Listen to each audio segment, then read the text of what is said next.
কিয়াসিয়া আকাশের চাঁদ দ্বিখণ্ড হইল, কাকে দেখে বনের পশু চিনিয়া নিল। সে যে মোদের নবী কমলি আলা, একসাথে পরম মেঘ সাল্লে আলা আল্লাহুম্মা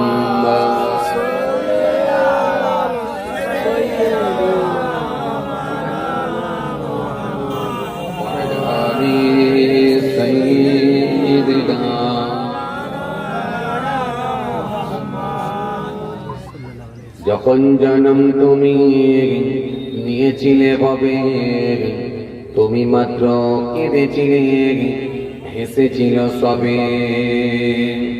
এমন জীবন হবে করিতে গঠন, মরণে হাসিবে তুমি কাঁদিবে ভবান। আল্লাহুম্মা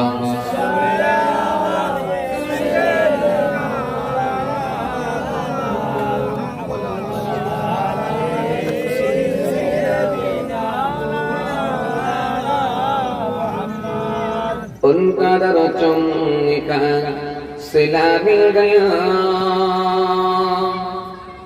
उनका दर चमका सिला मिल गया। सर उठाया तो मुझको खुदा मिल गया। आसियों का बड़ा मर्तबा मिल गया, हसर में दामने मुस्तफा मिल गया। अल्लाहुम्मा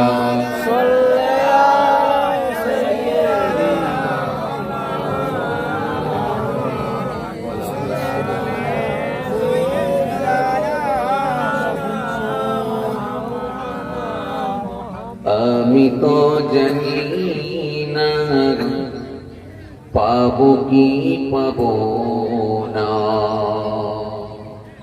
আল্লাহ তোমার দেওয়া সেরা জান্নাত। আমি তো জানি না পাবো কি পাবো না, আল্লাহ তোমার দেওয়া সেরা জান্নাত। আমি শুধু জানি নরকের অগ্নি সইতে পারবো না কোনদিন রাত। আমি তো জানি না পাবো কি পাবো না, আল্লাহ তোমার দেওয়া সেরা জান্নাত। আল্লাহুম্মা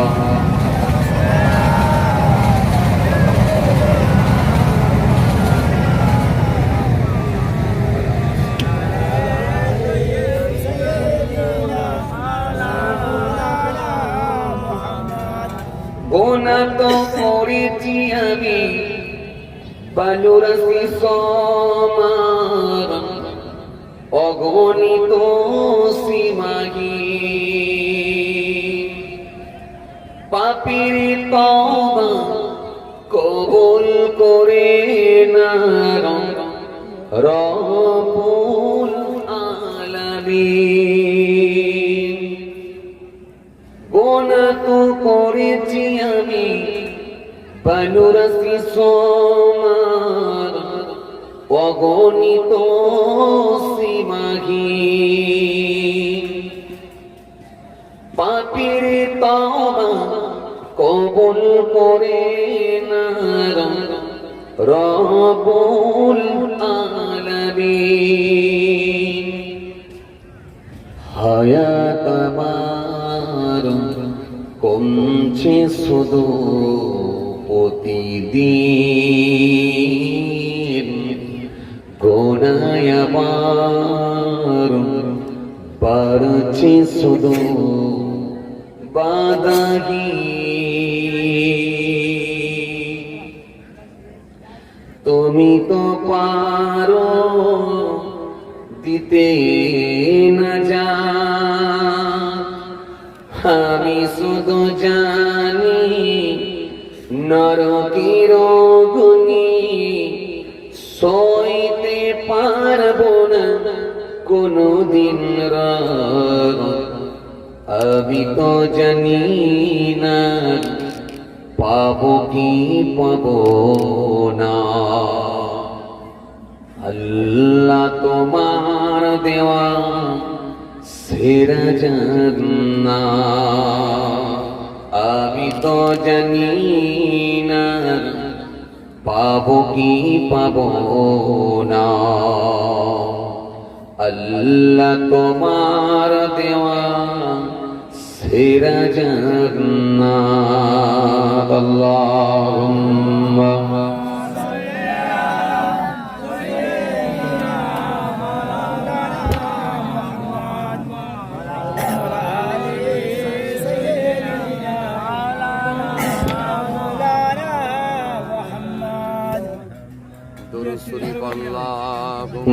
اللهم صل على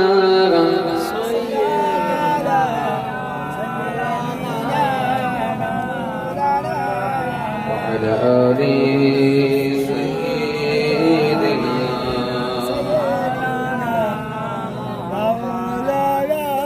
وقال الله تعالى في كلامه المجيد والفرقان الحميد يا أيها الناس اعبدوا ربكم الذي خلقكم والذين من قبلكم لعلكم تتقون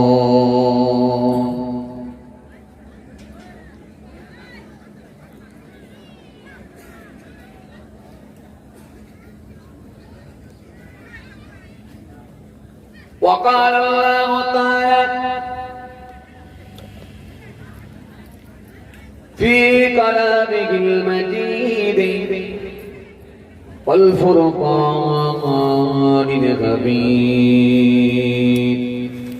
إن الله يأمركم أن تؤدوا الأمانات إلى أهلها وإذا حكمتم بين الناس أن تحكموا بالعدل إن الله نعم يعظكم به إن الله كان سميعا بصيرا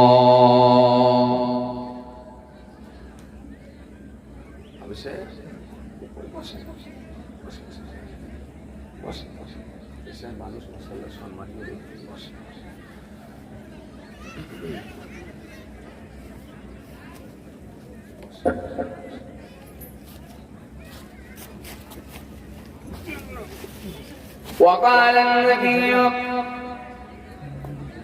صلى الله عليه وسلم وآن أبي هريرة رضي الله تعالى عنه قال كان رسول الله صلى الله عليه وسلم إذا لبس قميصا بدءا بما يبينه إلى آخر الحديث أو كما قال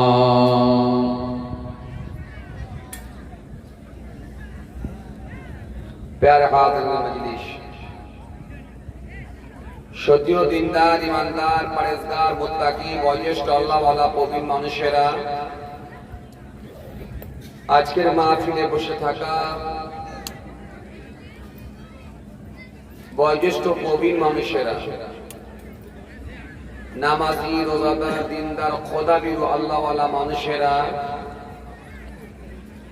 আজকের মাহফিলে বসে থাকা আমাদের ঘরের সন্তানেরা আমার ছোট ছোট ভাই বোনেরা আজকের মাহফিলে বসে থাকা আমার যুবক সাথী মহব্বতের ভাইরা দূর দূরান্তে বাড়িতে বসে থাকা পর্দার আড়ালে অন্তরালে আমার মা বোন বেটিরা সকলকে সালাম মোবারকবাদ জানিয়ে খুব অল্প সময় সংক্ষিপ্ত কিছু বয়ান করে আপনাদের খেদমত থেকে বিদায়। পাশাপাশি আরো জানাই আজকের এই মাহফিলে আগত বিশিষ্ট ব্যক্তিরা হাফেজে কোরআন, উলামায়ে কেরাম, হুফাজে কেরাম, আল্লাহ পাকের হাজি বান্দাগণেরা, খাস করে এই মহল্লার ইমাম, আমাদের সকলের কাছে সম্মানীয় ব্যক্তি, শ্রদ্ধার পাত্র মহতারাম ইমাম সাহেব ভাইজান। পাশাপাশি আরো জানাই আজকের এই মাহফিলকে কেন্দ্র করে বিভিন্ন জেলা থেকে, বিভিন্ন গ্রাম থেকে আগত ওলামা হযরতগণ সকলকে আমি আমার অন্তঃস্থল থেকে সালাম মোবারকবাদ জানিয়ে খুব অল্প সময় সংক্ষিপ্ত কিছু বয়ান করে বিদায়। সেই সাথে সাথে আরো জানাই আজকের এই মাহফিলে যারা ইচ্ছা থাকা সত্ত্বেও এসে পৌঁছাতে পারেননি, বিভিন্ন রকম কাজে কামে কর্মক্ষেত্রে আটকে যাওয়ার কারণে অথবা শারীরিক অসুস্থতা থাকার কারণে এই মাহফিলে যারা এসে পৌঁছাতে পারেননি, অনেকে আবার দূর থেকে শ্রবণ করছেন, মাইক্রোফোনের আওয়াজে কান লাগিয়ে আছেন, জানাই তাদেরকে আমি আমার অন্তঃস্থল থেকে সালাম এবং মুবারকবাদ। সেই সাথে সাথে আরো জানাই জাতি ধর্ম বর্ণ নির্বিশেষে যে যেখান থেকে শ্রবণ করছেন, যে কোনো ধর্মের হোক, যে কোনো বর্ণের হোক, যে কোনো কালারের হোক, যে কোনো কমিউনিটির হোক, প্রত্যেককে জানাই আমি আমার অন্তঃস্থল থেকে হার্দিক শুভেচ্ছা ভালোবাসা। মহান আল্লাহ পাকের কৃপা প্রত্যেক ইমানদারের উপর হোক, আমরা জোরে বলি আল্লাহুম্মা আমিন। ভাইরা আমার, বন্ধুরা আমার, সাথী মোহাম্মতের ভাইরা, আজকে ইসালে সওয়াবের মাহফিল, জিকরুল্লাহ জিকরুন নবীর মাহফিল, এইরকম একটা পবিত্র মাহফিলে আমরা এসে বসেছি কিছু আল্লাহ রাসূলের কথা শ্রবণ করার নিয়তে। জলসা মাহফিলটা আলহামদুলিল্লাহ রোজের ব্যাপার হয়ে গেছে, প্রত্যেক দিনের ব্যাপার হয়ে গেছে, আর বর্তমানে খুব বেশি বেশি জলসা হচ্ছে। তৎকালীন সময় জলসা হতো কম, লোকজন হতো বেশি। আজকের দিনে জলসা হচ্ছে বেশি, লোকজন হচ্ছে কম। জলসার প্রতি কিছু মানুষের যে একটা আন্তরিকতা, ভালোবাসা, এটা আস্তে আস্তে নষ্ট হতে চলেছে। এই মাহফিলের প্রতি যেন একটা অনীহা ভাব, এই মাহফিলের প্রতি একটা অনীহা ভাব, একটা নেগেটিভ মনোভাব তৈরি হয়ে গেছে। যতক্ষণ জাগ্রত অবস্থায় থাকলো, দোকানে এসে চায়ের দোকানে চাটা খেয়ে নিয়ে, পাপড় টাপড় কিনে নিয়ে, বাদাম টাদাম কিনে নিয়ে, ঘুরে ঘাড়ে মার্কেটিং করে বাড়ি চলে গেল। কিন্তু যে জলসাকে কেন্দ্র করে দোকানে এসে ঘুরে সময় নষ্ট করে চলে যাচ্ছে, কিন্তু এখানে বসলো না, যখন লোক আছে। ভাইরা আমার, বন্ধুরা আমার, সাথী মহব্বতের ভাইরা, আবার কিছু মানুষ আছে দেখবেন তারা এরকম মাহফিলের প্রতি একটা নেগেটিভ কমেন্ট করে। যদি বলা হয় চাচা একটা জলসা করছি গো, গ্রামবাসীরা বলছে, ছেলেরা বলছে চাচা একটা জলসা করছি গো, তো 200 টাকা চাঁদা দাও। কে করতে বলেছিল? জলসা করে কটা লোক হেদায়েত হয়েছে, এরকম কিছু লোক বলে না? এরকম, তার মানে ওদের অন্তরগুলো সব মরিচা পড়ে গেছে। যদি কোরআনের মাহফিলকে যদি বলে বন্ধ করে দে, কটা লোক হেদায়েত হয়েছে, কে করতে বলেছিল, তার মানে বুঝতে হবে ওদের অন্তর খারাপ হয়ে গেছে। অথচ এলাকায় ফাংশন হলে কিছু বলে না, যাত্রা হলে বলে না, মণিমেলা হলে বলে না, ক্রিকেট খেলা হলে বলে না, ফুটবল খেলা হলে বলে না, জলসা হলে বলে কে করতে বলেছিল, কটা লোক হেদায়েত হয়েছে, বন্ধ কর সব জিনিস, চারদিকে নিয়ে সব জিনিস, কটা লোক হেদায়েত হয়েছে। আমি তাদেরকে বলি, ভাই কটা লোক হেদায়েত হয়েছে এই কোশ্চেন করার আগে আগে নিজেকে কোশ্চেন করুন যে আপনি কতটা হেদায়েত হয়েছে। লোককে কোশ্চেন করা তো খুব সহজ, নিজেকে কোশ্চেন করলে বুঝতে পারবেন যে আসলে আপনি কোন জায়গায় আছেন। জলসা করে হেদায়েত হয় না আপনাকে কে বলেছে? এখানে আমি প্রমাণ করে দেবো, এই মাহফিল থেকে প্রমাণ করে দেবো। এমনও বয়স্ক লোক, প্রবীণ লোক বসে আছে যে জীবনে কোনোদিন মাদ্রাসার গেট দেখেন, মক্তবের চৌকাট পার হয় জীবনে কোনোদিন, কিন্তু যতটুকু শিক্ষা গ্রহণ করতে পেরেছে, যতটুকু সে আলহামদুলিল্লাহ ধার্মিক হতে পেরেছে, তার মুখে দাড়ি, তার নামাজ, তার টুপি, তার সুন্নাত, তার ফরজে আইন, সে যতটুকু করতে পেরেছে আলহামদুলিল্লাহ সেটাও কিন্তু এই জলসার ওসিলাতে হয়েছে। কথা ঠিক বলছি না ভুল বলছি? ঠিক ঠিক জি আছি। হ্যাঁ, সুতরাং এই জলসায় হেদায়েত হয়নি আপনাকে কে বলেছে? এই জলসা মাহফিল চালু করেছিলেন বাংলার জমিনে কে? ফুরফুরা শরীফের আবু বকর সিদ্দিক রাহমাতুল্লাহ আলাইহি, আপনাদের দাদা হুজুর কেবলা, আমার পন্নানা জান হুজুর কেবলা।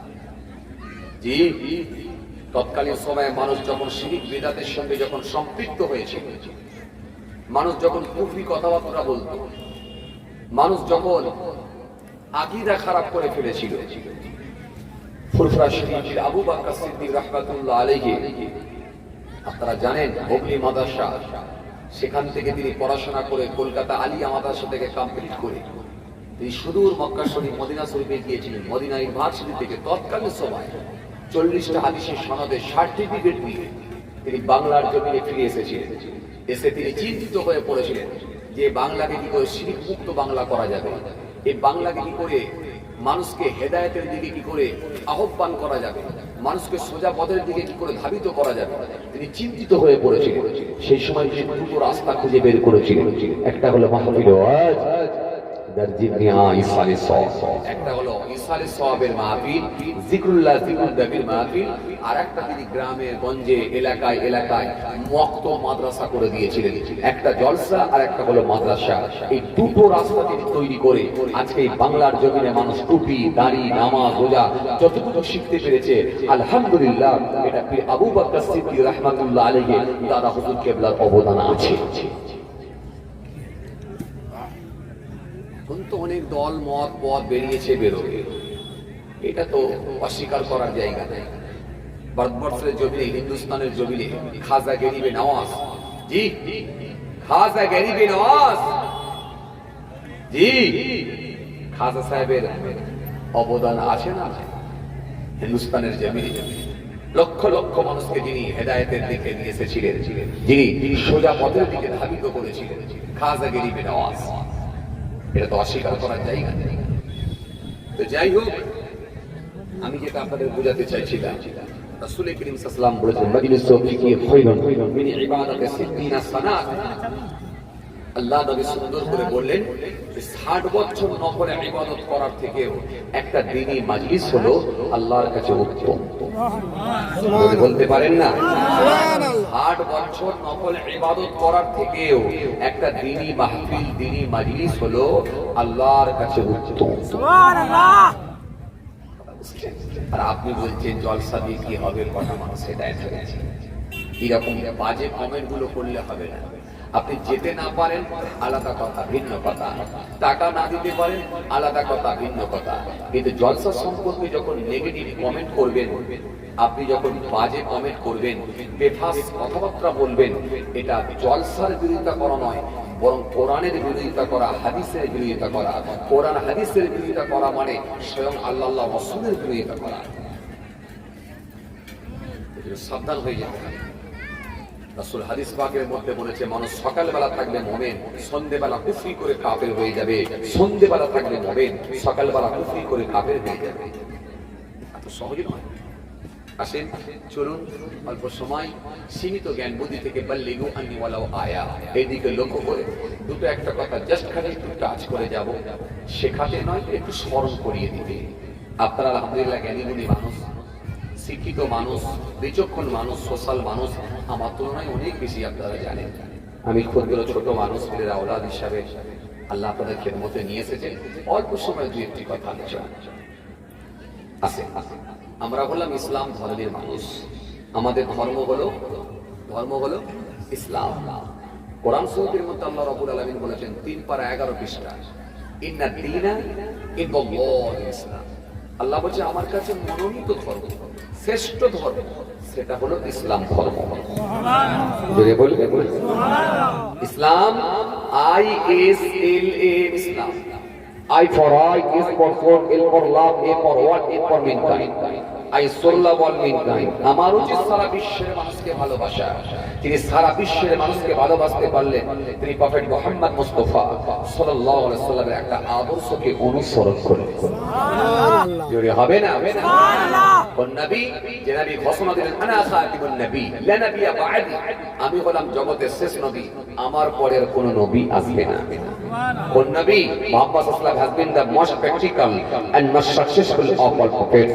সেই নবী যিনার আগে গোনা নাই, পরে গোনা নাই, যিনাকে আল্লাহ রাব্বুল আলামিন বেগুনা মাসুম করে পৃথিবীর জমিনে সকলের জন্য উসওয়াত করে আল্লাহ পৃথিবীর জমিনে প্রেরণ করেছিলেন। সুবহানাল্লাহ। আমার বন্ধুরা, আমার সাথী মুহাব্বতের ভাইরা, চলেন আমরা সেই ইসলাম ধর্মের মানুষ। কিন্তু ধর্মটাকে আস্তে আস্তে আমরা এমন জায়গায় পৌঁছে দিয়েছি, এমন জায়গায় নিয়ে চলে যাচ্ছি, ধর্মকে সামনে রেখে যত রকমের আনন্দ উপভোগগুলো করছি, কিন্তু আসলে যে ধর্মের বিধান সেগুলোকে কিন্তু আমাদের প্রতি কোনো গুরুত্ব নাই, একটা অনীহা ভাব আমাদের মধ্যে তৈরি হয়ে গেছে। ধর্মের ভেতরে যে আনন্দগুলো আছে সেগুলোকে উপভোগ করছি, কিন্তু ধর্ম আমরা মানছি না। ধর্ম যদি মানতাম ঠিকঠাক ভাবে, পৃথিবীর জমিনে আর কোনো অন্যায় থাকতো না। ধর্ম কার কে দিয়েছেন? আল্লাহ। হুকুম কার? হুকুম কথা বলো, হুকুম কার? আল্লাহ। ধর্ম আল্লাহ, হুকুম আল্লাহ, মানতে হবে সবার। আর আমরা কি বলি? আমরা বলি ধর্ম সবার, মানো যে যা। কিছু কথা বুঝতে পারছেন? আমরা বলি ধর্ম সবার, মানো যে যা। আপনারা মনে হয় বুঝতে পারেননি কথা, বুঝতে পারছেন? এই জন্য আমরা ইচ্ছা মতো ধর্ম মানি। ইচ্ছা মতো বলতে কেমন বুঝবেন? বলি একটু তাহলে বুঝতে পারবেন। যেমন কিছু মানুষ আছে দেখবেন রোজা রেখে ইফতার করে, কথা পায় না, রোজা রেখে ইফতার করে। আর কিছু মানুষ আছে দেখবেন সারাদিন খেয়ে নিয়ে ওদের দলে ঢুকে ওরাও ইফতার করে, ওরাও ফল খেতে যায়। কথা বুঝতে পারছেন? তার মানে আসলে ঘরে লিখি কি আমরা ধর্ম সবার, মানো যে যার ইচ্ছা মত। এই জন্য কিছু মানুষ আছে দেখবেন সারা মাস রোজা রেখে তারাবি পড়ে নামাজ পড়ে সারা মাস রোজা রেখে ঈদের ময়দানে গিয়ে ঈদের নামাজ পড়ে। আর কিছু লোক আছে দেখবেন সারা মাস খেয়ে নিয়ে পেট মোটা করে একেবারে সে ঈদের ময়দানে গিয়ে সকালবেলায় সবার থেকে দামি কোম্পানি জামা পরে ঝেড়ে পাগড়ি বেঁধে সারা গায়ে খুশবু লাগিয়ে দিয়ে ফাঁস কাতারে দাঁড়িয়ে যায়, যখন দেখলে মনে হয় যেন 3 মাস রোজা রেখে সে দাঁড়িয়েছে। কথা বলছেন না কেন? তার মানে ইচ্ছা মতো, আমি আমার মতো না। কথা বুঝতে পারছি? এই হচ্ছে তফাৎ, এই তফাৎ। ভাইরা আমার, আসলে ধর্মটা আল্লাহ কেন দিলেন? কেন হুকুম মানতে বললেন? হুকুম মানার অর্ডার কেন জারি করলেন? হুকুম মানতে হবে কেন বললেন? কেন বললেন যে তোমরা আমার বিধান মানো? কেন বললেন? এতে কি আমার আল্লাহর কোনো লাভ আছে? কোন মানুষ যদি নামাজ নাই পড়ে, রোজা না রাখে, আওকাত থাকলে হজ যাকাত কিছু যদি না করে, দাড়ি টুপি সুন্নাত যদি কিচ্ছু না করে, এতে কি আমার আল্লাহর কোনো ক্ষতি হবে? একটু জোরে বলে ক্ষতি হবে না। কিন্তু মানতে বললেন কেন? এর পিছনে কারণ একটা আছে।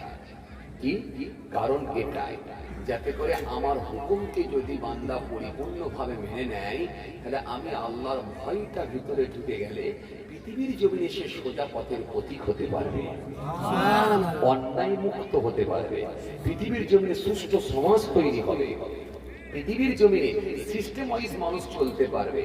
একজন আর পুকুর থেকে আর একজন জাল ফেলে মাছ তুলে নিয়ে চলে যাবে না না বলে, একজনের মাঠ থেকে আর একজন ফসল তুলে নিয়ে চলে যাবে না না বলে, একজনের পকেট থেকে যেন টাকাটা সে চুরি করে নিয়ে যাবে না, রাতের অন্ধকারে বা কি বলে লাঠি দেখিয়ে তরোয়াল দেখিয়ে রাস্তা থেকে সে ছিনতাই করে নিতে পারবে না, বাসে করে যখন যাবে বাংকার থেকে ব্যাগ তুলে নিয়ে পালাবে না। কেন? আমার হুকুমকে যদি সে পরিপূর্ণভাবে তারা মেনে নেয়, তাই না? তাদের প্রত্যেকের ভিতরে আমি আল্লাহর ভয়টা কাজ করবে। এই জন্য বলছে আমার ধর্ম হুকুম তোমরা মেনে নাও, আমার হুকুম মানো। হে তরুণীরা, নওজোয়ান যুবকেরা,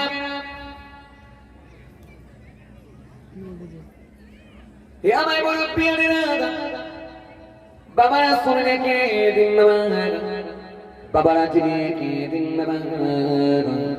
এই জন্য আমার আল্লাহ কোরআনে কারীমের মধ্যে বললেন, সুন্দর করে আমার আল্লাহ জানেন, ইয়া আইয়ুহান নাসু উ'বুদু রাব্বাকুমুল্লাযী খালাকাকুম ওয়াল্লাযীনা মিন ক্বাবলিকুম লা'আল্লাকুম তাত্তাকুন।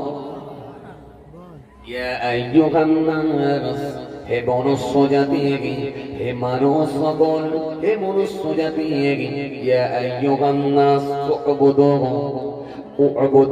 ইবাদত করো, জিকির করো, উপাসনা করো, আরাধনা করো কার? রব্বাকুম, তোমার রবের, তোমার আল্লাহ। হে মানুষ সকল, তোমরা আল্লাহর ইবাদত করো, রবের ইবাদত করো, স্রষ্টার ইবাদত করো। কেন করবে? আমি আল্লাহ বলি, আল্লাযী, যিনি খলাকাকুম, তোমাকে সৃষ্টি করেছেন, ওয়াল্লাযীনা মিন ক্বাবলিকুম, তোমার পূর্ববর্তী মানুষদেরকেও সৃষ্টি করেছিলেন। উদ্দেশ্য অন্য কিছু নয়, একটাই কারণ, লাআল্লাকুম তাত্তাকুন, যাতে করে তোমরা মুত্তাকি, পরহেজগার, খোদা ভীরু হতে পারো। হে পৃথিবীর মানুষ, তোমরা যদি আমার হুকুমকে মেনে নাও, তাহলে কি হবে? তোমরা মুত্তাকি হয়ে যেতে পারবে, পরহেজগার হয়ে যেতে পারবে, খোদা ভীরু হয়ে যেতে পারবে। এই জন্য আমি আল্লাহ বলছি, তোমরা আমার হুকুমকে মেনে নাও। আমি আল্লাহ তোমাদেরকে সৃষ্টি করেছি, তোমাদের পূর্বের মানুষগুলোকেও সৃষ্টি করেছিলাম। তোমার আগে বাপ, তার আগে বাপ, তার আগে বাপ, তার আগে বাপ, তার আগে বাপ, তার আগে বাপ, এভাবে বাবা আদম আসলাম পর্যন্ত যত মানুষ এসেছে, সকলকে অন্য কেউ বানাই না, আমি আল্লাহ বানিয়েছিলাম। কিছু বুঝতে পারছেন বাবাজি? হ্যাঁ, এই জন্য আল্লাহ বলছেন, তোমরা আমার হুকুম মেনে নাও, কেন আমি তোমাদেরকে সৃষ্টি করেছি, তোমাদের পূর্বের মানুষগুলোকেও সৃষ্টি করেছিলাম, অন্য কোনো কারণে না, একটাই কারণ, যাতে করে তোমরা আমার হুকুম মেনে নাও। মানলে কি হবে? তোমরা পরহেজগার, খোদা ভীরু, ময়লা মুক্ত, ত্রুটি মুক্ত হবে। পৃথিবীর জমিনে সুষ্ঠু সমাজ তৈরি হবে। পৃথিবীর জমিনে মেরে নেওয়া, কেড়ে নেওয়া, হিংসা, রিয়া, বিবোধ, পরচর্চা, পরনিন্দা, প্রতারণা, মেরে নেওয়া, মিথ্যা, হিংসা, চগলখড়ি কিছু থাকবে না, যদি তোমরা আমার হুকুমকে পরিপূর্ণভাবে মেনে নিতে পারো। জোরে বলতে পারেননি? কথা বুঝতে পারছেন তো? তাহলে মানলে ফায়দা কাদের? আমাদের নিজেদের। আমার আল্লাহর কোনো লাভ নাই, আর লাভটা হলো আমাদের। আমাদেরকে ভালো করার জন্য আল্লাহ বলেছে, তোমরা আমার ধর্ম মেনে নাও, আমার হুকুম মেনে নাও, যাতে করে আমরা ভালো হতে পারি। কিন্তু আমরা কি ঠিক করে নিয়েছি? আমরা বলছি ধর্ম সবার, মানো যে যার। এই জন্য আমরা বলছি ধর্ম সবার, মানো যে যার। এই জন্য যে যার মতো করে মানিয়ে, এই জন্য 5 ওয়াক্ত নামাজ অনেকে দেখবেন পড়ে না, কিন্তু সবে বরাতে রাতে এত কায়দা কারণ করে, পাঞ্জাবি পায়জামা পরে এত সুন্দর করে মাথায় টুপি দিয়ে গিয়ে মসজিদে ভিড় জমায়। আসল নামাজি গুলো অবাক হয়ে যায়, এরা আবার কোথা থেকে এলো ভাই? কথা বলছেন আপনাদের দিকে হয় না এরকম? হয়, তাহলে হ্যাঁ না কিছু বলছেন না কেন? এই জন্য আমাদের সমাজে কিছু মানুষ আছে দেখবেন জুম্মার নামাজে পড়তে যায় না, যদি জুমার নামাজটা পড়ে 2 রাকাতের বেশি পড়বে না। দুরাকাতের বেশি জুম্মা পড়বে না। আর যখন জানাজার নামাজ হবে, একটা জানাজার নামাজও দেখবেন ছাড়বে না। আবার জানাজার নামাজে গিয়ে আবার দেখবেন এদের ধৈর্যটা এত কম, দেখবেন ওখানে যদি 4 মিনিট লেট হয়ে যায় লম্বা লম্বা কথা বলবে। কথা ঠিক কিনা?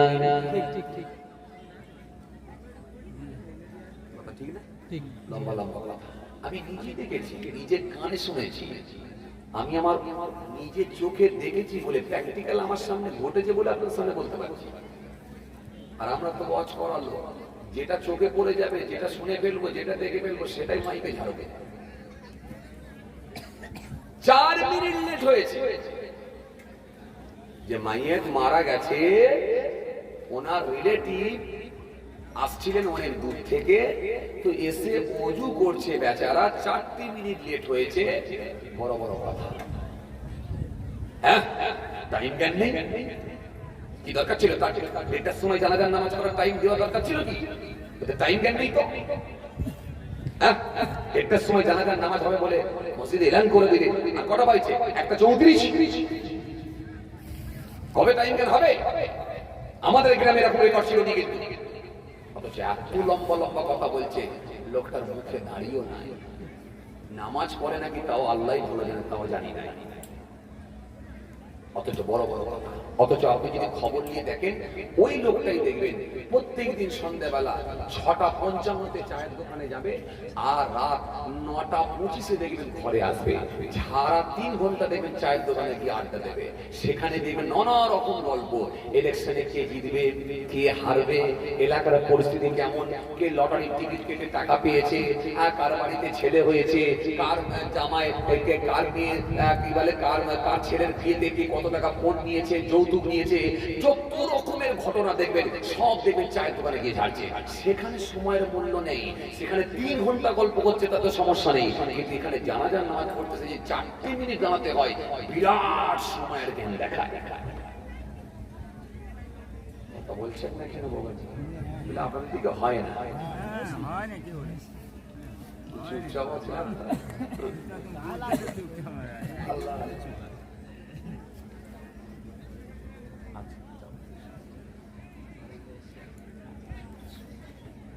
কথা বুঝতে পারছেন? যে আজকে আমরা কোথায়? আজকে আমরা কোথায়?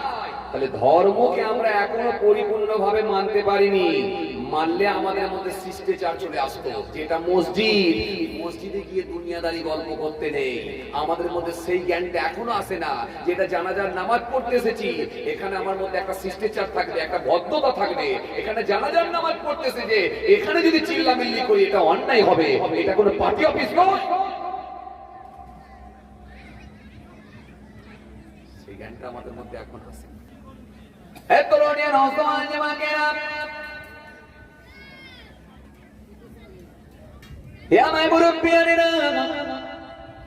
বাবারা শুনে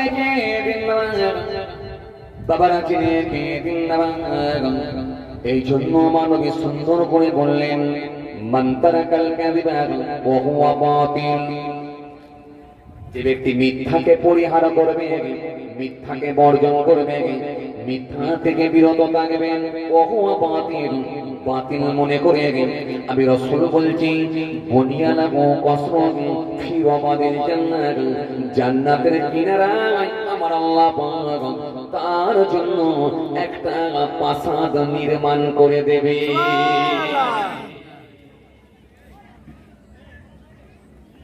জান্নাতের কিনারায় আমার আল্লাহ তার জন্য একটা প্রাসাদ নির্মাণ করে দেবে। যে ব্যক্তি মিথ্যাকে পরিহার করবে। আজ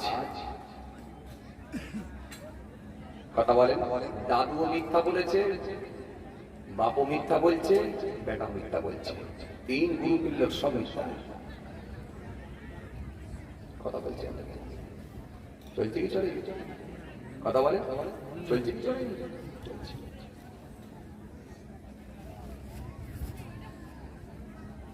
চলছে। এখন মিথ্যাবাদী লোকের সংখ্যা বেশি, সত্যবাদী লোকের আর কোনো জায়গা না। এজন্য কবি বলছেন মানি হবে অপমান, গুণী হবে দোষী, সত্য যাবে নির্বাসন, মিথ্যা হবে বেশি। লজ্জা উঠবে আকাশেতে, শরম খাবে ধান, যাতে উঠবে অজাতেরা, থাকবে না আর মান। জ্ঞানীরা চুপসে যাবে জ্ঞানীহীনদের কাছে, কথাগুলো বিজ্ঞানীরা সত্যি বলে গেছে। सच्चा बोले लगता मारे छोटा जग में भी गावे, औरत भी के गली गली सोरा बैठ के भी गावे।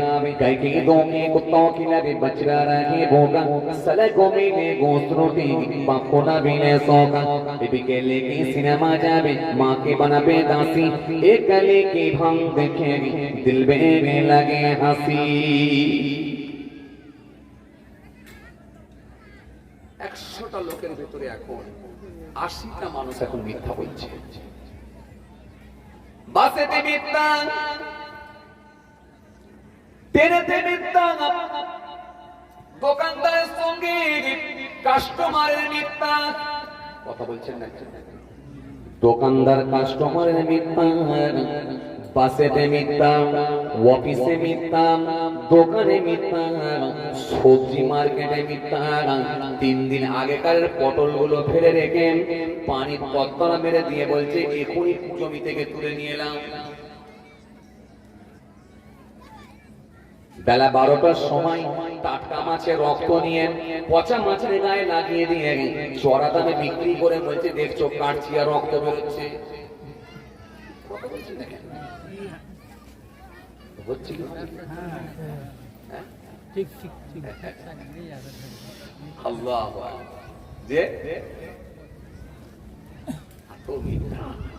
দাদু বলেছে মিথ্যা, বাপ বলেছে মিথ্যা, বেটা বলছে মিথ্যা। কেমন জানো? আন্তরাকাল কাযিবা ওয়া হুয়া বাতিল। যে ব্যক্তি মিথ্যাকে পরিহার করবে ওয়া হুয়া বাতিল, বাতিল। রাসূল বলেছেন বুনিয়া লাহু কসরুন ফি রাবাদিল জান্নাহ, জান্নাতের কিনারায় আমার আল্লাহ তার জন্য একটা প্রাসাদ নির্মাণ করে দেবে। আপনাদের শরীর খারাপ নাকি? মন টন খারাপ কেন মনে হচ্ছে? ওই গরম তো ওই জন্য নাকি? নাকি এখন রোজা রাখছে? চোখ তো ছোট ছোট হয়ে যাচ্ছে।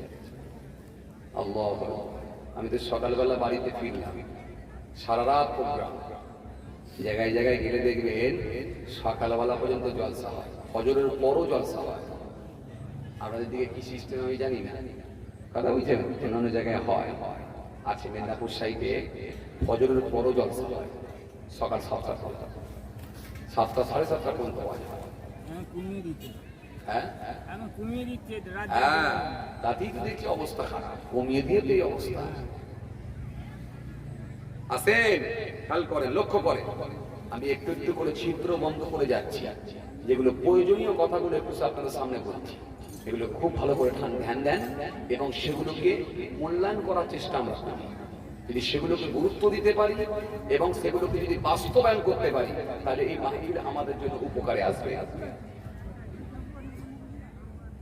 কি হলো আমি বুঝতে পারছি না, কি হলো মানে? ভাইয়া শুনবে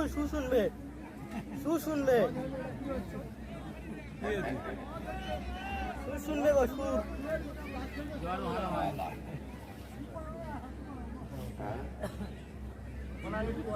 মান তারাকাল কাযিবা ওয়া হুয়া বাতিল, যে ব্যক্তি মিথ্যাকে পরিহার করবে ওয়া হুয়া বাতিল, বাতিল মনে করে রাসূল বলেছেন বুনিয়া লাহু কসরুন ফি রাবাদিল জান্নাহ, জান্নাতের কিনারায় তার জন্য আমার আল্লাহ একটা প্রাসাদ নির্মাণ করে দেবে। সুবহানাল্লাহ। হে তরুণী নওজওয়ান জামাকেরা, হে আমার মুরব্বিয়ানেরা, বাবারা শুনে কে জিন্দাবাদ, বাবারা জেনে কে জিন্দাবাদ। এরপরে আমার নবী সুন্দর করে হাদিস পাকের মধ্যে বললেন, আল্লাহ নবী সুন্দর করে বললেন, সুন্দর করে আমার নবী বললেন, কি বললেন? ওয়ামান তারাকাল মিরাআ ওয়া হুয়া মুহিকুন বুনিয়া লাহু ফি ওয়াসাতিহা। আল্লাহ নবী সুন্দর করে বললেন, যে ব্যক্তি ঝগড়াকে পরিহার করবে ওহুয়া মুহিকুন, সত্য হওয়া সত্ত্বেও, ন্যায্য হওয়া সত্ত্বেও যে ব্যক্তি ঝগড়াকে পরিহার করবে, আমি রাসূল বলছি জান্নাতের মধ্যবর্তী স্থানে তার জন্য আমার আল্লাহ একটা প্রাসাদ নির্মাণ করে দেবে।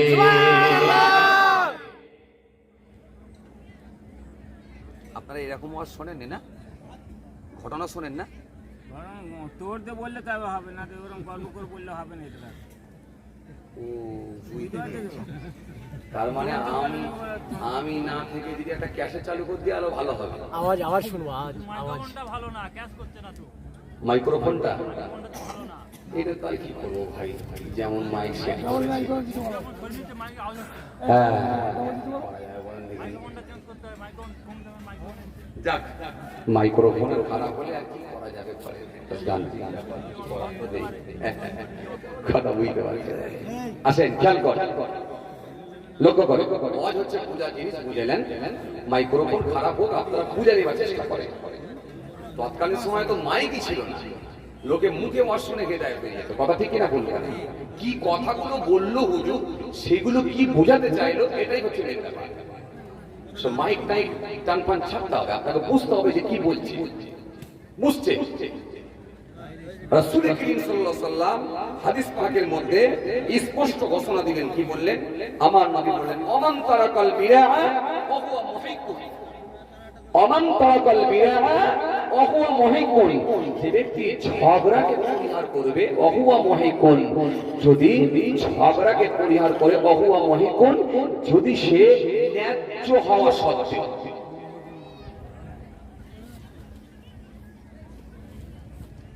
ন্যায্য হওয়া সত্ত্বেও যদি ঝগড়াকে পরিহার করে।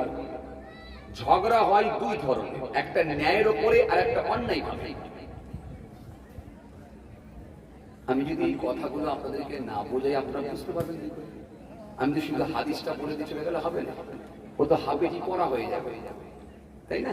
আপনি তাহলে কি পাবেন? আপনাদের খুলে খুলে বুঝাতে হবে, তবে তো আপনি বুঝবেন যে এই হাদিসটা এটা বলা হয়েছে, এটা বুঝতে পারবেন। আসেন খেয়াল কর সবাই, তাহলে ন্যায্য হওয়া সত্ত্বেও, ন্যায্য হওয়া সত্ত্বেও, ন্যায়ের উপরে হওয়া সত্ত্বেও যদি ঝগড়াকে পরিহার করে। ঝগড়া হয় দুই ধরনের, একটা ন্যায় ভাবে আর একটা অন্যায় ভাবে। ন্যায় ভাবে ঝগড়া কেমন জানেন আপনারা? ন্যায় ভাবে ঝগড়া জানেন? জানেন? অন্যায় ভাবে ঝগড়া কেমন হয় জানেন? জানেন? আমি একটা মিসাল দিলে আপনারা বুঝতে পারবেন। মনে করুন আপনি একটা সুন্দর বাড়ি করেছেন, বাউন্ডারি দেওয়া হয়। এখন আপনার 3 ফুট ছেড়ে রেখে আপনি বাড়ি করেছেন, আপনার বাড়ির পাশের দেওয়ালের ধারে একজন লোক, পাশের জায়গাওয়ালা, আপনার দেওয়ালের ধারে একটা গাছ লাগিয়ে দিয়েছে। এখন আপনি গিয়ে যদি বলেন, ভাই আমি তো 3 ফুট জায়গা ছেড়ে রেখে বাড়ি করেছি, তুমি আমার জায়গায় গাছ লাগালে কেন? এটা কি ন্যায় ভাবে হলো না অন্যায় ভাবে হলো? অন্যায় ভাবে। এটা অন্যায় হলো। আমি আপনার কথা বলছি, যে গাছ লাগিয়েছে তার ভাবে বলিনি, আমি বলছি আপনি, আপনার বাড়ি, আপনার বাড়ি, আপনার বাড়ি আপনি 3 ফুট জায়গা ছেড়ে রেখে ঘর করেছেন, কিন্তু পাশের জায়গাওয়ালা আপনার বাড়ির ধারে, পাঁচিলের ধারে একটা গাছ লাগিয়ে দিয়েছে। এখন আপনি বাড়িওয়ালা ওই লোকটাকে গিয়ে যদি বলেন, ভাই তুমি আমার জায়গায় গাছ লাগালে কেন? আমি তো ছেড়ে বাড়ি করেছি, তুমি আমার জায়গায় গাছ লাগালে কেন? এখন আপনার এই বলাটা অন্যায় হবে না ন্যায় হবে? আমি এটা বলি, কথাটা হয়তো বুঝে নিতে হবে আপনাকে। তাহলে এই যে আপনি বলতে গেলেন, এটা কিন্তু আপনার ন্যায় হলো। আপনি ন্যায়ের উপরে কথা বলছেন, অন্যায় ভাবে না, লিগাল কথাবার্তা বলছেন। কেন? এই জায়গাটা আমার, আমি 3 ফুট জায়গা ছেড়ে রেখে করছি, তুমি কেন এই জায়গায় গাছ লাগালে? এই যে প্রতিবাদ করলে, এই যে প্রোটেস্ট করলে, এটা হলো ন্যায়ের উপরে। আর অন্যায় কোনটা? অন্যায় হচ্ছে যে লোকটা জোর করে আপনার জায়গায় গাছ লাগিয়ে দিল, এটা হচ্ছে অন্যায়। সে করলো অন্যায়, সে কিন্তু বলছে অন্যায় ভাবে, আর আপনি কিন্তু বলছেন ন্যায় ভাবে। রাসূল বলছেন ন্যায়ভাবে ঝগড়া হওয়া সত্ত্বেও ন্যায়ভাবে ন্যায্যও ঝগড়া করা দরকার ছিল যদি সেটা ন্যায্য হয়ে থাকে এটাকেও যদি সে পরিহার করে আমার রাসূল বলছেন হাদিস পাকের মধ্যে এসেছে আল্লাহ এত খুশি হয়ে যায় জান্নাতের মধ্যবর্তী স্থানে তার জন্য একটা প্রাসাদ নির্মাণ করে দেন। ভাইরা আমার, বন্ধুরা আমার, সাথী মহব্বতের ভাইরা, আচ্ছা এবারে আপনারা বলেন এই যে ন্যায়ের ওপরে ঝগড়া করা, এই ন্যায়ের ওপরে ঝগড়া করা থেকে বিরত থাকার লোক আজকের দিনে আছে? এখন তো অন্যায় ভাবে ঝগড়া করার লোক বেশি। আবার আপনি যদি ন্যায়ের ওপরে করেন এখান থেকে বিরত থাকবেন, এই লোক আজকের দিনে কি আর আছে?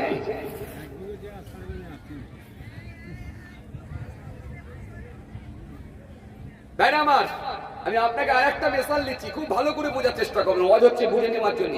আমি একটা একটা করে ছোট ছোট করে হাদিস বলবো আর আপনাদের সামনে একটু ব্যাখ্যা করে করে বোঝাবো, যেগুলো পরিবর্তনের ওয়াজ, সংশোধনের ওয়াজ, শূন্যস্থান পূরণ করার ওয়াজ, ছিদ্র বন্ধ করার ওয়াজ। এই ওয়াজগুলো যদি সমাজের মানুষ গ্রহণ করতে পারে উপকারে আসবে। আসেন আমি আপনাকে আরেকটা মিসাল দিচ্ছি। আপনি বাড়ি বানালেন, যখন খোলা মাঠের উপরে যখন বাড়ি বানাচ্ছেন, আপনি পাশের জায়গাওয়ালাকে ডাকলেন, ডেকে বললেন ভাই আমি একটা বাড়ি বানাবো, তো বাড়ি বানাবো ক ফুট জায়গা ছেড়ে করবো বলো, এই হলো সীমানা। এখন এখান থেকে যদি আমি জায়গা ছাড়ি তো 3 ফুট ছাড়বো না 2 ফুট ছাড়বো? কেন? যদি সরকারি আইন অনুযায়ী যদি ছেড়ে করা হয় 3 ফুট ছাড়তে হয়, আর যদি অ্যাডজাস্ট করে করতে হয়, কম্প্রোমাইজ করে করতে হয়, তাহলে অনেক সময় 1.5 ফুট বা 2 ফুট ছেড়েও করা যায়। কথা কি আপনাদের বোঝাতে পারছি? আমি বুঝতে পারছি? যদি পাশের জায়গাদার যদি সম্মতি দেয়, যদি অনুমতি দেয়, তাহলে আপনি 2 ফুট জায়গা ছেড়ে করতে পারবেন, যদি অ্যাডজাস্ট করে করা যায়। এখন পাশের জায়গাওয়ালাকে যখন আপনি ডাকলেন, ডেকে বললেন ভাই বলো আমি 3 ফুট ছাড়বো না 2 ফুট ছাড়বো, তখন পাশের জায়গাওয়ালা ভাই বলছে না ওসব ভাই কোনো কথা নয়, নিয়ম যেটা সেটাই করো, 3 ফুট ছেড়ে জায়গা করো। বলে ঠিক আছে আমি 3 ফুট ছাড়বো, তোমাকেও 3 ফুট ছাড়তে হবে, এটাই নিয়ম। ঠিক আছে আমি 3 ফুট ছেড়ে করলাম। এখন 3 ফুট ছেড়ে আপনি বাড়ি বানিয়ে ফেললেন। বাড়ি বানাবার পর 2 তলা বাড়ি হয়ে গেল। 2 তলা বাড়ি হয়ে যাওয়ার পরে আপনি বসবাস শুরু করে দিলেন, আলহামদুলিল্লাহ ভালো কথা। বছর 4 হয়ে গেল। বছর 4 পরে ওই পাশের জায়গাওয়ালা, ওই পাশের জমিওয়ালা, সে এবারে ভিত দিচ্ছে, সে এবারে ভিত খুলছে, বাড়ি বানাবে। সে যখন গর্ত খোলা শুরু করেছে, এখন দেখা যাচ্ছে সে 2 ফুট ছেড়েছে। আপনি ক ফুট ছেড়েছিলেন? 3 ফুট। তার মানে আপনার জায়গায় 1 ফুট চেপে এসে সে কথা বলে না, গর্ত খুলছে। এখন আপনি বাড়িতে নেই, আপনি থাকেন বাইরে হায়দ্রাবাদে। এখন আপনার ছেলেটা, বড় ছেলে যে মাধ্যমিক পরীক্ষা দেবে, সে এখন বুঝতে পেরে গেছে কিভাবে যে 2 ফুট জায়গা ছেড়ে করছে, কিন্তু আমাদের জায়গা ছাড়াতে 3 ফুট। শুনে শুনে ফোন লাগিয়েছে আব্বাকে, আব্বা পাশের জায়গাওয়ালা সে মাত্র 2 ফুট জায়গা চাচ্ছে, আর তুমি তো 3 ফুট ছেড়েছো, তুমি ব্যবস্থা করো তাড়াতাড়ি। এখন বাপ হায়দ্রাবাদ থেকে ফোন করেছে কাকে, যেহেতু হায়দ্রাবাদে আছে, ফোন করলো কাকে? চাস্তো ভাইকে। ফোন করলো কাকে? বড় আব্বাকে। ফোন করলো কাকে? এলাকার পরিচিত তার রিলেটিভ আত্মীয়দেরকে। সবাই এসে হাজির হয়ে গেল। হওয়ার পরে বললো দেখো এটা আমার ভাইপোর জায়গা, ও বলছে আমার চাস্তো ভাইয়ের জায়গা, ও বলছে আমার খালাতো ভাইয়ের জায়গা। সে এখন নেই বলে তুমি তা বলে সে 3 ফুট জায়গা ছেড়ে বেঁধে করেছে, আর তুমি কেন 2 ফুট ছাড়বে? 3 ফুট ছাড়তে হবে। তখন এই লোকটা বলছে আমি ছাড়বো নি, তোমাদের যদি কিছু করার ক্ষমতা থাকে তো করে নাও। কারণ এই ছেলেটা, এই মানুষটা, তার মনের দিকে এত সে কনফিডেন্স, কারণ সে জানে যে আমি ঝান্ডা ধরেছি, যেখানেই যাক না কেন আমি জিতবো। কথা মনে বুঝতে পারি, হাতে ঝান্ডা আছে মানে তো ক্ষমতা বেড়ে গেছে। এত নজওয়ান জামাকে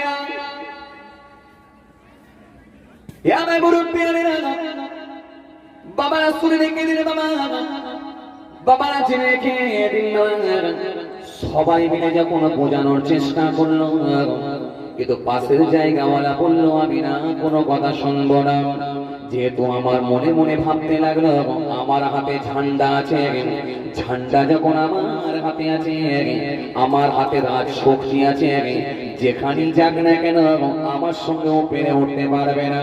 তখন এই পাশের জায়গাওয়ালা বলল আমি 2 ফুট ছাড়বো, 3 ফুট ছাড়বো না। তখন আপনি যে সমস্ত আত্মীয় গুলো যারা এসেছিল সবাই যে যার মতো চলে গেল। হায়দ্রাবাদে ফোন লাগিয়ে লোকটিকে বলল বাবা, বড়াপ্পা বলল বেটা ও লোকটি ছাড়বে না, 2 ফুটের বেশি ছাড়বে না। খালাতো ভাই ফোন করে বলল না না 2 ফুটের বেশি ছাড়বে না। তখন ওই লোকটি মনে মনে ভাবলো যেহেতু রাজনীতির সঙ্গে জড়িয়ে গেছে, রাজনীতিতে ঢুকে আছে, তার মানে ওর সঙ্গে আমি লেগে আর পারবো না। মনটা বড় খারাপ হয়ে গেল, চোখ ভরা পানি নিয়ে, বুক ভরা বেদনা নিয়ে সবর করে নিয়ে আল্লাহ দরবারে বলল তুমি এর বিচার করে দিও। নবী বলেন ও হুয়া মুহিকুন, যদি ন্যায্য জেনেও যদি সে ঝগড়া থেকে পরিহার করতে পারে, বেঁচে থাকতে পারে, আমার নবী সুন্দর করে বললেন, আমার নবী সুন্দর করে জানালেন জান্নাতের তার জন্য আমার আল্লাহ জান্নাতের মধ্যবর্তী স্থানে তার জন্য একটা প্রাসাদ নির্মাণ করে দেবে। এটা হলো ন্যায্য ঝগড়া।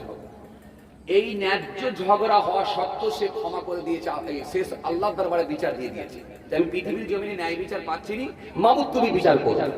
এই মনে করে যদি সে সরে আসতে পারে, আমার নবী সুন্দর করে বললেন তার জন্য আমার আল্লাহ জান্নাতে একটা প্রাসাদ নির্মাণ করে দেবেন, যে প্রাসাদটা আমার আল্লাহ জান্নাতে তার জন্য একটা প্রাসাদ নির্মাণ করে দেবেন, ওই প্রাসাদ এসে জান্নাতের মধ্যে বসবাস করবে।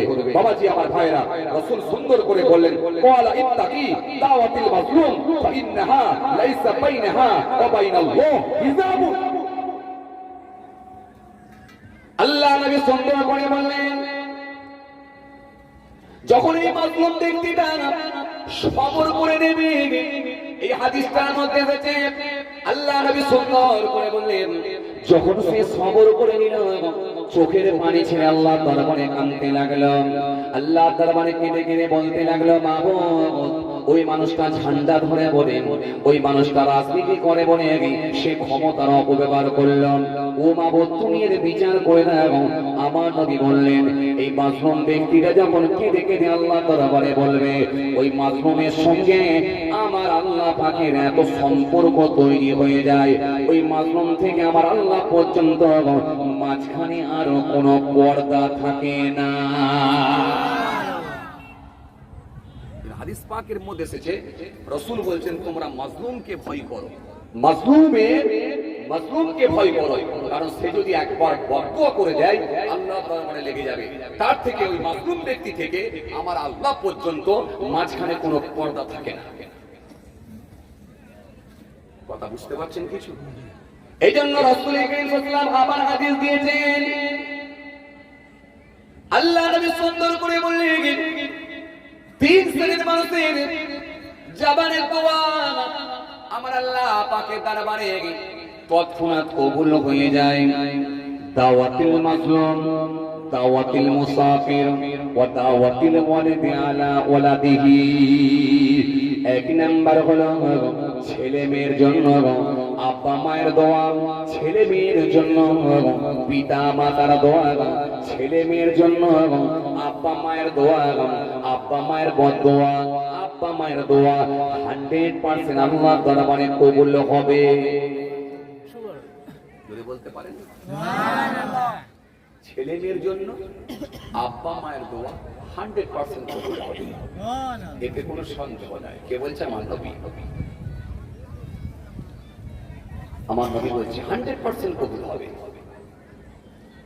বাপ যদি আল্লাহর দরবারে দোয়া করে দেয় আল্লাহ, মা যদি দোয়া করে দেয় আল্লাহ, আল্লাহর দরবারে যদি দোয়া করে দেয়, আর পৃথিবীর মানুষ যদি ওই ছেলেটার পিছনে যদি সন্তুষ্টা করে, মনে রাখবেন ওই মায়ের জবানের দোয়াটা আল্লাহ দরবারে কবুল হয়ে যায়।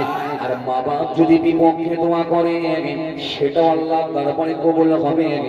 পৃথিবীর সমস্ত আলেম, সমস্ত হুজুর, সমস্ত পীর, সমস্ত বক্তা সবাই যদি আপনার জন্য দোয়া করে আর আপনার মা যদি একাই বদদোয়া করে দেয়, মনে রাখবেন ওই মায়ের বদদোয়াটাই আল্লাহ দরবারে কবুল হয়ে যাবে। রাসূল বলেন আরেকটা শ্রেণীর মানুষের দোয়া কবুল হয়, দাওয়াতুল মুসাফির, মুসাফিরের দোয়া। পৃথিবীর জমিনে যে সমস্ত মুসাফির গুলো আছে, যে সমস্ত মুসাফির মানুষ, ওই মুসাফিরটা যদি আল্লাহ একবার খালি বলে দেয়, ওই মুসাফিরের দোয়াটাও কবুল হয়ে যায়। দাওয়াতুল মাজলুম, মাজলুমের দোয়া কবুল হয়। যে ব্যক্তিটা জুলুমের শিকার হয়েছে, জোর করে কারণ দোকানের ছাপ বন্ধ করে দিয়েছে, ছোট্ট একটা চায়ের দোকান ছোট, 5,000 টাকা চাঁদা ফেলেছেন, ওই চায়ের দোকানদার 5,000 টাকা চাঁদা দিতে পারবে না বলেছে, এই জন্য তার দোকানে ছাপটা বন্ধ করে দিয়েছে। 3 দিন হলো আর দোকানই খুলতে পারে না। তখন ওই দোকানদার থাকতে না পেরে চোখ ভরা পানি নিয়ে, বুক ভরা বেদনা নিয়ে মসজিদের মধ্যে চলে গেছে। মসজিদের মধ্যে কি আল্লাহ দরবারে কেঁদে কেঁদে বলতে লেগেছে, মাবুদ তুমি এর বিচার করে দাও, তুমি এর বিচার করে দাও, তুমি এর বিচার করে দাও, তোমার দরবারে জমা দিয়ে দিয়েছি। আমার নবী বলেন দাওয়াতুল মাজলুম, ওই মাজলুম ব্যক্তিটার জাবানের দোয়াটাও কিন্তু, জাবানের বদদোয়াটাও কিন্তু আল্লাহ দরবারে কবুল হয়ে যায়। আমার নবী বলেন দাওয়াতুল মাজলুম, দাওয়াতুল মুসাফির ওয়া দাওয়াতুল ওয়ালিদি আলা ওয়ালাদিহি, ছেলে মেয়ের জন্য বাপ মায়ের দোয়া, মুসাফিরের জাবানের দোয়া আর মাজলুম ব্যক্তির জাবানের দোয়াটা আল্লাহ দরবারে তৎক্ষণাৎ কবুল হয়ে যায়।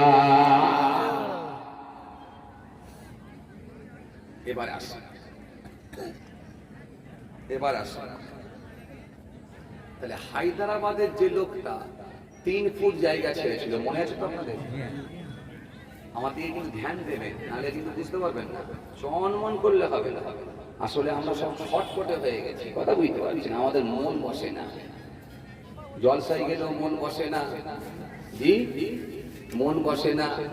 মসজিদে গেলেও দেখবেন মন বসে না, আছে না? না কথা বলছেন না কেন? মসজিদে গিয়ে জিজ্ঞাসা করছে সারের দাম কত, লোক আছে না? হ্যাঁ না, কিছু বলছেন না কেন? মসজিদে গিয়ে জিজ্ঞাসা করছে সারের দাম কত। ভাই তুমি যে সারে ধীরে ধীরে শুনলাম তো কত করে দাম দিলাম। আল্লাহ, আমরা কোথায় কোথায়? আমরা নামাজে তো মন বসেই না। মাগরিবের নামাজ পড়তে গেছে, 3 রাকাত নামাজ পড়বে আর 2 রাকাত সুন্নত পড়বে মাগরিবের নামাজ, সেখানে গিয়ে মন চলে গেল চায়ের দোকানে। ছোট ছেলেটাকে চায়ের দোকানে বসিয়ে রেখে এসেছি, ফ্লাক্সে গরম চা। এখন খরিদ্দার ঠিকঠাক ভাবে ছাড়তে পারবে তো? এখন চা নিয়ে যদি কারোর পায়ে ফেলে যায় কি সমস্যা হবে কি জানি। পড়ছে নামাজ, এখানে মন কোথায়? কথা বলে মন কোথায়? চায়ের দোকানে। এগুলো হয় কি হয়নি? মনে এদিক ওদিক যায় কি যায়নি? কথা বলছেন না কেন? রাসূল বলেছেন সাল্লু কামা রাআইতুমুনি উসাল্লি, যেমন আমাকে নামাজ পড়তে দেখো তেমন নামাজ পড়ো। তাদেরকে বললেন সাহাবায়ে কেরামদেরকে, আয় আমার সাহাবীরা, যেমন আমাকে নামাজ পড়তে দেখো তেমন নামাজ পড়ো। সাহাবায়ে কেরামদের নামাজ কেমন ছিল? একটা মিসাল, এই যে দেখেন না, ঘুমিয়ে পড়লো, সুন্দর সারাদিন ধরে কাজ করেছে, রাতের বেলা ফুরফুরে হাওয়া, হাসি বুঝি সব কমপ্লিট আছে আমার, আমি শুধুমাত্র নিয়ম রক্ষা করার জন্য এসে একটু বসেছি। কি বলেন? আল্লাহ আল্লাহ আসেন, কথাগুলো শুনেলেন, আপনাদের উপকারে আসেন। জি আসেন। সাহাবায়ে কেরামকে দুশমনের দল তীর মেরেছিল, তীর নিক্ষেপ করেছিল, এই আওয়াজ আপনারা শোনা আছে। সাহাবায়ে কেরাম নামাজে দাঁড়িয়ে আছে, বুঝতে পারেন নামাজের সমাপ্তি ঘটিয়েছেন। অন্য সাহাবী জিজ্ঞাসা করলেন, ভাই আপনার শরীর তো দুশমনের দল তীর মেরেছে, তীর টেনে বের করবো, এই দেখেন রক্ত বহিয়ে যাচ্ছে। সাহাবী বললেন, ভাই দিক থেকে বের করবেন না, সহ্য করতে পারবো না, আমি আর একবার নামাজে দাঁড়িয়ে যাই, তারপরে দিক থেকে বের করবেন। সাহাবাই কিরাম আর একবার নামাজে দাঁড়িয়ে গেলেন। সাহাবী হুজুর আরেকবার নামাজে দাঁড়ালেন, অন্য সাথী ভাই দিকটা টেনে বের করলেন, ডান দিকে বাঁ দিকে সালাম ফেরালেন। সালাম ফিরিয়ে বললেন, ভাই সাথী ভাই আপনি কি দিক টেনে বের করলেন না? বলে, হ্যাঁ দিক টেনে বের করলেছি তো। বিশ্বাস করেন, আল্লাহর কসম করে বলি, যখন নামাজ পড়ছিলাম তীর মেরেছে তাও বুঝতে পারিনি, আর নামাজে যখন দাঁড়িয়েছিলাম এত সুন্দর আমি প্রাণ তৈরি তেলাওয়াত করছি, এমন অনুভূতি আমার মধ্যে এসেছিল, এত মজা পাচ্ছিলাম, এত স্বাদ পাচ্ছিলাম, দিকটা টেনে কখন বের করলেন তাও বুঝতে পারিনি। জি আমরা জি জি বেরামার সামান্য 3 রাকাত 2 রাকাত 5 রাকাত নামাজ পড়তে গেছি মগরিবে, তাও চায়ের দোকানে মন। আসেন, ভুল বুঝবেন না, রাগ করবেন না। চলুন আমি আপনাদের সামনে যে হাদিসকে সামনে রেখে আলোচনা করছিলাম, আমি ওই দিকেই থাকবো, আমি অন্যদিকে যাবো না, কারণ আমার অভ্যাস এটা যে আমি যে বিষয়টা নিয়ে শুরু করি ওই একটা টপিকের উপরই আলোচনা করি, কেন অন্যদিকে ঘোরালে আবার আলোচনা খাপছাড়া হবে, এরা আপনারা নিতে পারবেন না। চলুন আবার সেই ফিরে এলাম হায়দ্রাবাদ। তাহলে হায়দ্রাবাদের লোকটা ছেড়েছিল কপুর জায়গা 3 ফুট, পাশের জমিওয়ালার জায়গা ছাড়লো কপুর 2 ফুট। তাহলে সেই লোকটা যখন দেখলো আমি পারবো না, অপারক, তখন সে আল্লাহর দরবারে জানিয়ে দিল বিচার, আল্লাহ তুমি বিচার করে দিল। এই যে মাসলুম ব্যক্তি, রাসূল হাদিসের মধ্যে বলে দিলেন যে এই মাসলুম ব্যক্তিটাকে তোমরা ভয় করো, কারণ তার সঙ্গে আমার আল্লাহর এত সম্পর্ক হয়ে যায়, মাঝখানে কোনো পর্দা থাকে না, যেটা আল্লাহ দরবারে বলবে সেটাই কবুল হয়ে যাবে। তাহলে এই লোকটা ন্যায্য ঝগড়া হওয়া সত্ত্বেও অবহেলা করে, ন্যায্য ঝগড়া হওয়া সত্ত্বেও যদি পরিত্যাগ করে, তাহলে কি হবে?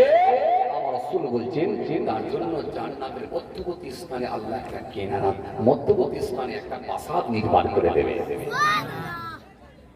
কথা বুঝতে পারছেন? এইবারে আসেন একটা কথা বলি, যে লোকটা জায়গা ছাড়লো না সে কি পেল? কথা বলে না, ওই যে লোকটা পাশের লোকটা জায়গা ছাড়লো না সে কি পেল?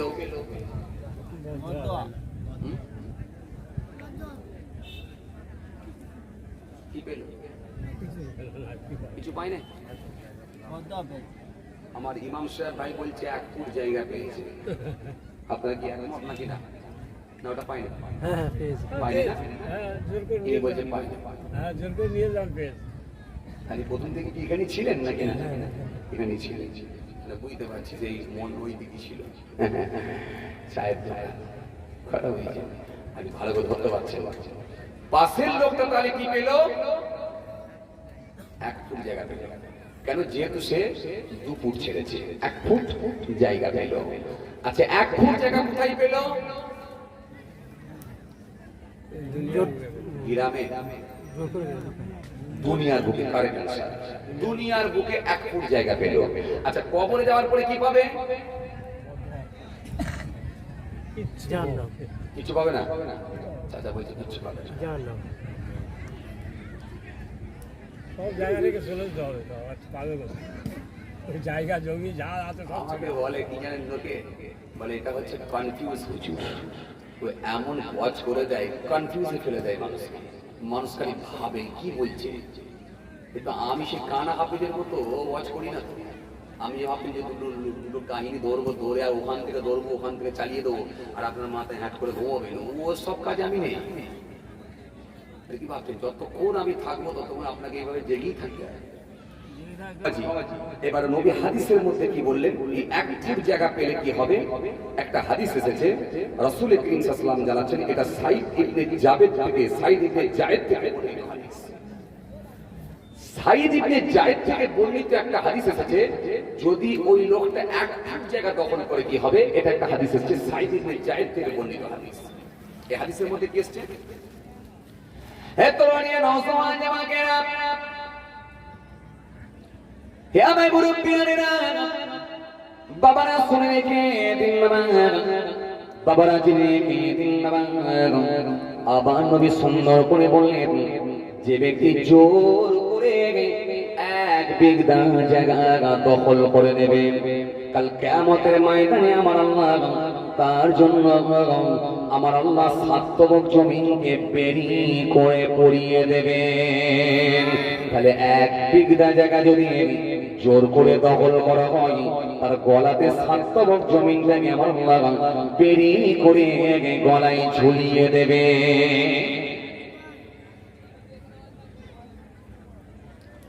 এক বিঘা জায়গা বা এক বিঘা জায়গা, এক বিঘা জায়গা মানে আপনাদের এখানে কতটা বলে? 9 ইঞ্চি। তার মানে 9 ইঞ্চি জায়গা যদি দখল করে, সাতবক জমিন তার গলায় ঝুলিয়ে দেওয়া হবে। সাইদ ইবনে জায়েদ থেকে বর্ণিত হাদিস। এতরণীয় নওজওয়ান জামাকেরা, হে আমার মুরব্বিয়ানেরা, বাবা রাসূলের কেনের বাবা, এর ব্যাখ্যায় বলা হয়েছে 5টা পয়েন্ট এসেছে।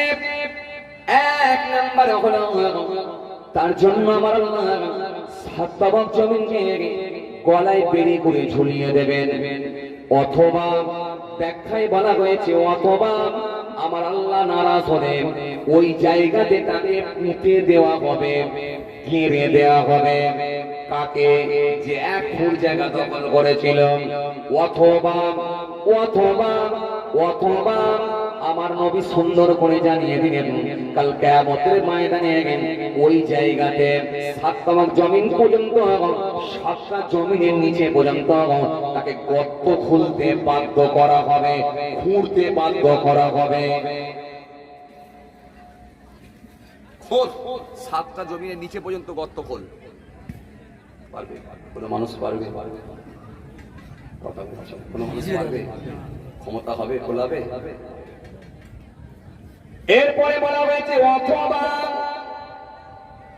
আমার আল্লাহ নারাজ হলে অথবা ওই জায়গাতে 7টা জমিনকে মাথায় করে নিয়ে উঠতে বাধ্য করা হবে।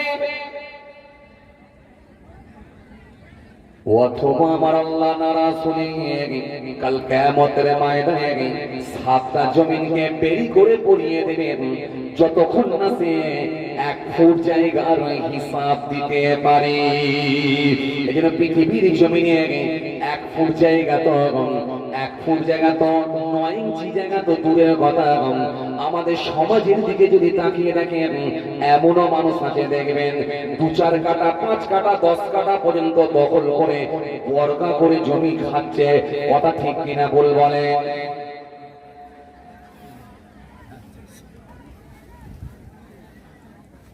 আমার ওয়াজ মনে বুঝতে পারেনি আপনারা?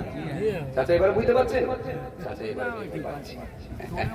আসলে চাচা ব্যাপার কি জানেন, শুধু জানলে হয় না, একটা করে হাদিস বলে মানুষকে বুঝাতে হবে, মানুষ কতটা নিতে পারছে এটা দেখতে হবে। হ্যাঁ না দাদা ঠিক আছে, কথা বুঝতে পারছে। আসেন খেয়াল করে লক্ষ্য করে, পৃথিবীর দিকে যদি তাকিয়ে দেখেন আমাদের সমাজে বহু মানুষ আছে দেখবেন 5 কাঠা 10 কাঠা জমি পর্যন্ত বর্গা করে খাচ্ছে।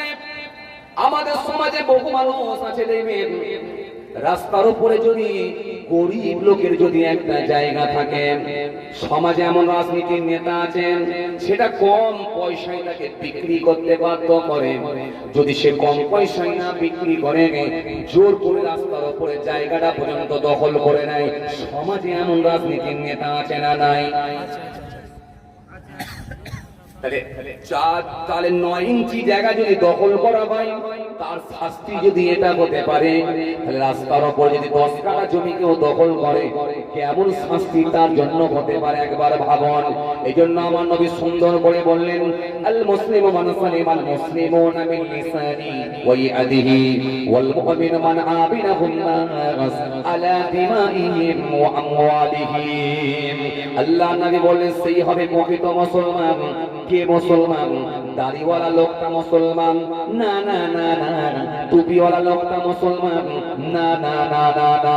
হুজুরটা মুসলমান না, না না। হাদিসে একটা মুসলমান, না না না না না, জুব্বা পরেছে যে লোকটা ওই লোকটা মুসলমান, না না না, হাদিসে মুসলমান, না না না না, আমি রাসূল বলছি সেই হবে মুসলমান। আল মুসলিমু মান সালিমাল মুসলিমুনা মিন লিসানি ওয়া ইয়াদিহি, সেই হবে মুসলমান যার হাত আর জবান হইতে অপর মানুষগুলো নিরাপদে ছিল।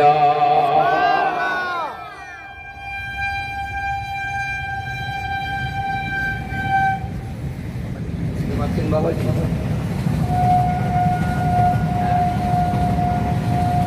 তাহলে জোর করে যখন এক ফুট জায়গা দখল করেছিলেন আপনার এই আঙুলটাই কিন্তু বলেছিল এইখানে গর্ত কর, কথা বলছেন না কেন?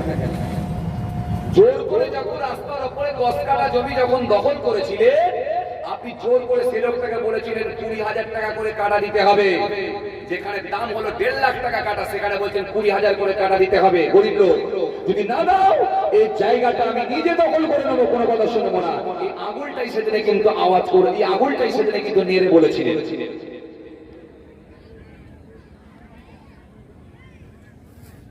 কথা কিছু বুঝতে পারছেন বাবাজি? আসেন, খুব ঠান্ডা বেড়ে যাবে, ঠান্ডা বেড়ে যাবে। রাসূল বলছে সে হবে মুসলমান যার হাত আর জবান থেকে অপর মানুষগুলো নিরাপদে ছিল। আল মুসলিমু মান সালিমাল মুসলিমুনা মিন লিসানি ওয়া ইয়াদিহি, যার হাত আর জবান ঠিক রেখেছিল।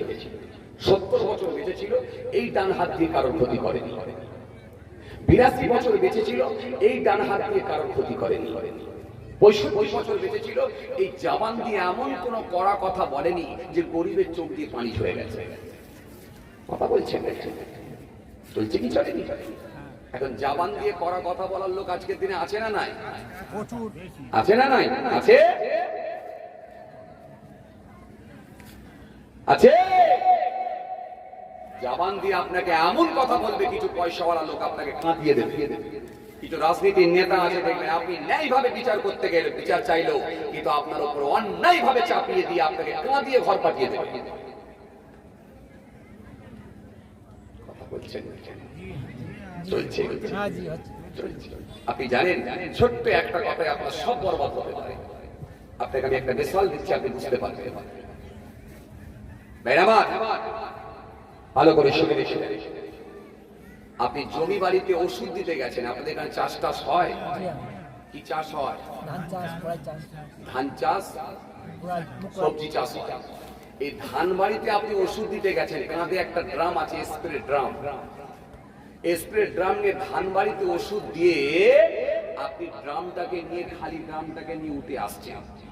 বারটা ছিল শুক্রবার, জুম্মার টাইম, একেবারে ওষুধ দিয়ে ফিরে আসছেন। যখন ফিরে আসছেন তখন দেখছেন জুম্মার নামাজ অলরেডি হয়ে গেছে। মসজিদ থেকে মুসল্লিরা বেরিয়ে আসছে। এলাকার একটা ধনী লোক, প্রভাবশালী লোক, ছাতিও যেমন, চেহারাও তেমন, টাকাও তেমন, আওয়াজও তেমন। এই লোকগুলো আছে না নাই সমাজে? আছে। আপনার দিকে গরিব মানুষের ছেলের দিকে তাকালো, তাকে বলো কি রে, 5 ওয়াক্ত নামাজ তো পড়িস না, রোজার মাসে রোজাও রাখিস না, জুম্মাটাও পড়লি নি, বেয়াদব, মরলে কোথায় যাবি একবার ভেবেছিস?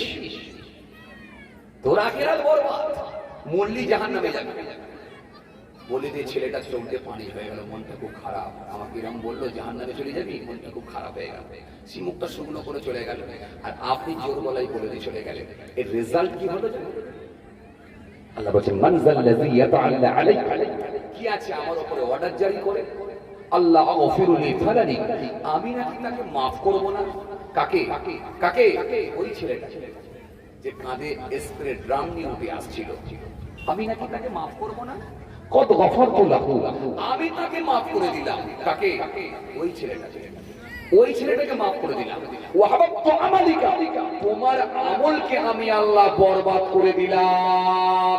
কে?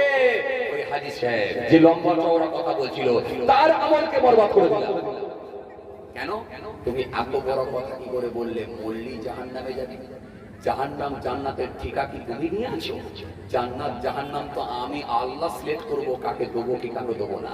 জীবনে একটা ভালো কাজ থাকলে আমার আল্লাহ যদি সেটা কি পছন্দ করে নেয়, হতে পারে আল্লাহ যদি তাকে মাফ করে দেয় তার জন্য জান্নাত হতে পারে। আর আপনার নামাজ রোজা দাড়ি টুপি সব থাকার পরেও আমার আল্লাহ যদি কোনো কর্ম কোনো কাজেতে আল্লাহ অসন্তুষ্ট হয়ে যায়, নারাজ হয়ে যায়, আপনার আমলগুলো বরবাদ করে জাহান্নামে ঢোকাতে পারে। সেটা আল্লাহর মাশিয়াত, আল্লাহর ইচ্ছা। এখানে পৃথিবীর কোনো মানুষের ক্ষমতা চলবে না।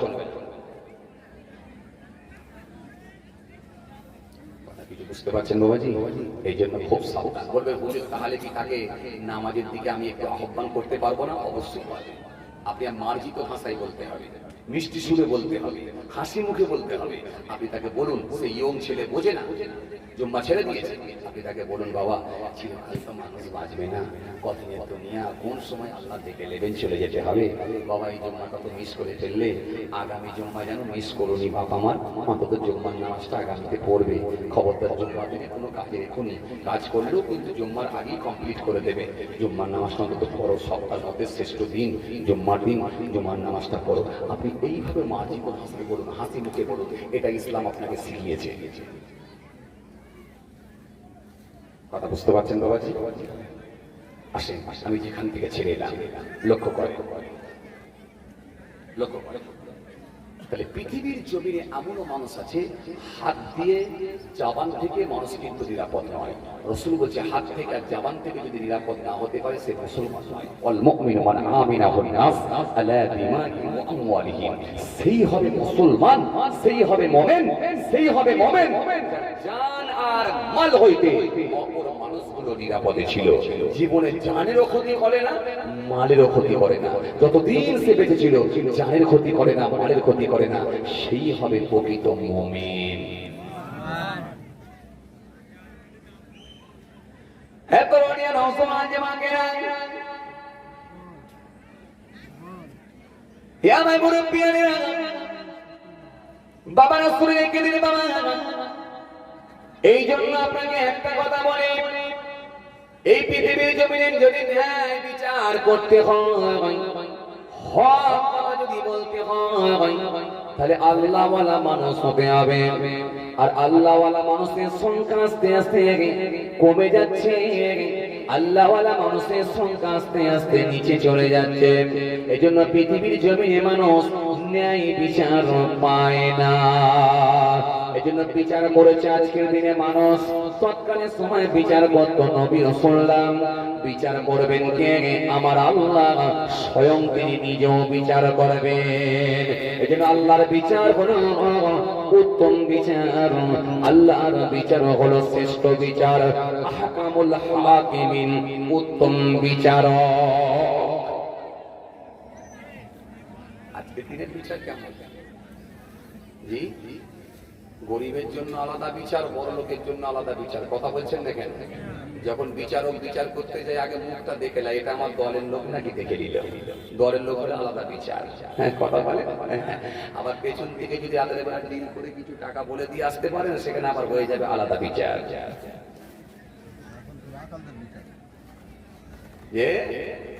সব আলাদা।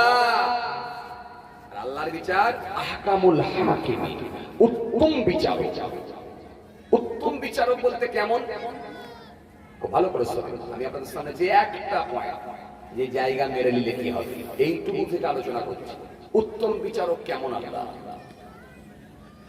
এই কথাটাকে সামনে রেখে আপনাদের সামনে একটা কথা বলি শোনেন। পৃথিবীর জমিনে যদি কোনো মানুষ একটা মার্ডার করে দেয়, একটা যদি খুন করে দেয়, ওই মানুষটাকে যদি চিহ্নিত করে যদি প্রশাসন ধরে নিয়ে যায়, পুলিশ যদি ওই মানুষটাকে চিহ্নিত করে যদি ধরে নিয়ে যায়, যদি অ্যারেস্ট করা হয়, অ্যারেস্ট করার পরে বিচারক যখন বিচার করবেন, জজ সাহেব যখন বিচার করবেন, বিচারক যদি বিচার করেন, যদি ন্যায় বিচার হয়, এই বিচারটা কেমন হবে? যদি ন্যায় হয়, ন্যায় তো হচ্ছে না, তবু বলছি যদি ন্যায় হয়, এই বিচার কেমন হবে? ভালো ভালো, আর নাই হলো ভালো হবে। একটা লোক মার্ডার করেছে, তাকে অ্যারেস্ট করেছে, এখন জজ সাহেব বিচার করছেন বা বিচারক বিচার করছেন। যদি ন্যায় বিচার হয় না, কি বিচার রায় দেবে? কি বিচার রায় দেবে? একদম। হয় জেল করে দেবে যাবজ্জীবন, আর না হলে ফাঁসি দেবে। যেহেতু মার্ডার করেছে ফাঁসিতে ঝোলাবে, তাই তো নাকি? এটাই দুনিয়ার বিচার। আচ্ছা, এবার আপনারা বলেন তো যে যদি কোনো ব্যক্তি 10টা মার্ডার করে, 10টা মার্ডার করার পর ওই ব্যক্তিটাকে যদি চিহ্নিত করে যদি অ্যারেস্ট করা হয়, প্রশাসন যদি অ্যারেস্ট করে নিয়ে যায়, তুলে যদি নিয়ে যায়, নিয়ে যাওয়ার পরে যখন কেস হয়ে গেল, দীর্ঘদিন ধরে কেস চলল, এরপরে যখন বিচারক বিচার করবে, আচ্ছা আপনারা বলেন তো দেখি এবারে কি রায় দেবে?